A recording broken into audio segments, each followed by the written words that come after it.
So who are the Mennonites and how did they end up in Belize, a small country in the Caribbean coast, thousands of miles from the European roots?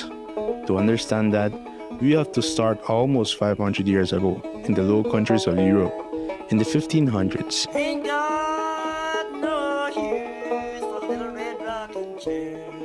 Got no sugar, honey, baby, here. Picture Europe, a place where religion and politics were so entangled that disagreeing with the state church could get you in prison, exile, or worse. It was in this world that Menno Simons, a Dutch priest turned rebel, began preaching a radical idea: baptism should be a conscious choice, not something forced on infants. He and the movement named after him, the Mennonites, also believe in non-violence, communal living, and living apart from the worldly politics. Simple ideas, but dangerous in a world that demanded conformity. For generations, the Mennonites were persecuted in Europe. They moved from the Netherlands to part of Germany and Switzerland, then eventually to Persia, and that's where the first major migration began. Life in Persia offered relative freedom, but only temporarily. By the late 1700s, Russia was inviting European settlers to colonize lands along the Volga River, and later in Ukraine. The promise? Land, religion freedom, and exemption from military service. For the Mennonites, the last one was crucial. So large groups packed up, leaving Persia behind, and sailed eastwards. In Russia, they thrived. They built villages, schools, churches, and a strong agricultural economy. But history has a way of repeating itself.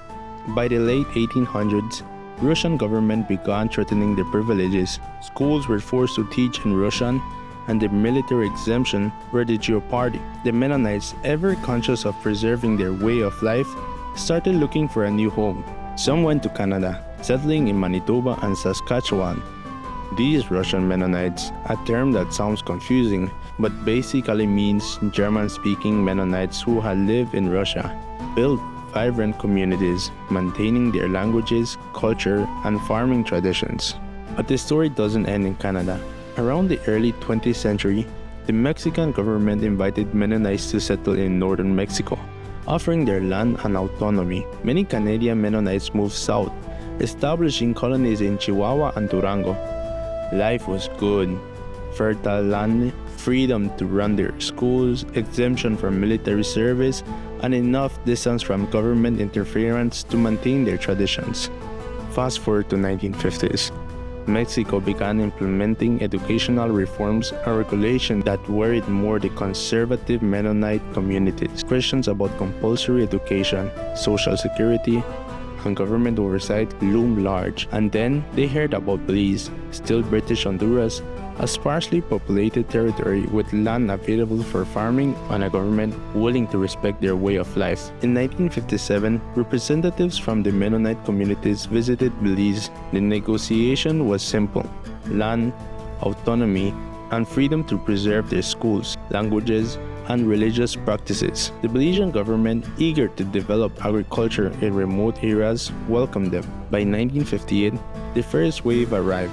Old colony Mennonites came from Mexico and settled in the Orange Walk district, founding Blue Creek and Shipyard. Plain made Mennonites, another conservative branch, established Spanish lookout in the Cayo district.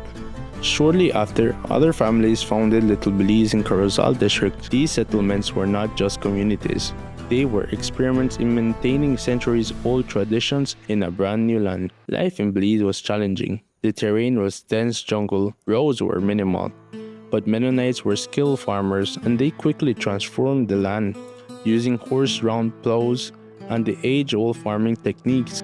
They built productive farms, bringing dairy, poultry, and crops to an otherwise undeveloped region. Throughout the 1960s and 70s, new colonies sprouted: Barton Creek, Indian Creek, and Springfield.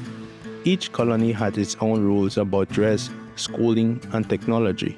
reflecting subtle difference in the region philosophy and the desire to preserve cultural identity.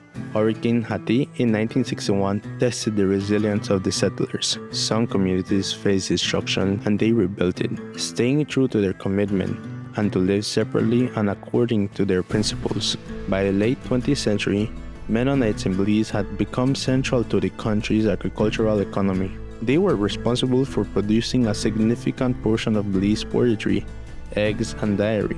And while they largely remained separately, culturally, their impact on the country was undeniable. Today, Belize has roughly 10,000 to 12,000 Mennonites. Major settlements like Spanish Lookout, Blue Creek, Shipyard, Barton Creek, and Little Belize thrive, blending centuries-old tradition with adaptation to a tropical environment.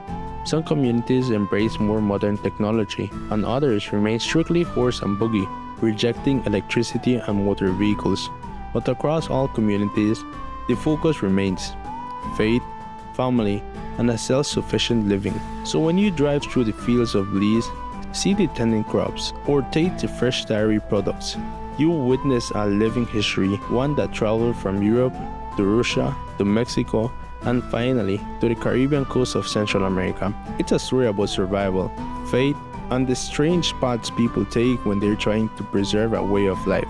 It's also a story about how history isn't just events on a timeline. It's about people making choices, facing challenges, and carving out spaces where they can live according to their beliefs. The Mennonites of Belize reminds us that migration isn't always about escaping war or poverty. Sometimes it's about seeking freedom, the freedom to teach your children in your own language, to farm your land the way you want, and to live in peace without interference. And as we trace their journey, from the Low Countries to Persia, to Russia, to Canada, to Mexico, and finally to Belize, it becomes clear. This is more than a migration story. It's a century-long experiment in maintaining identity, values, and a community across continents. So next time someone asks, why are the Mennonites in Belize?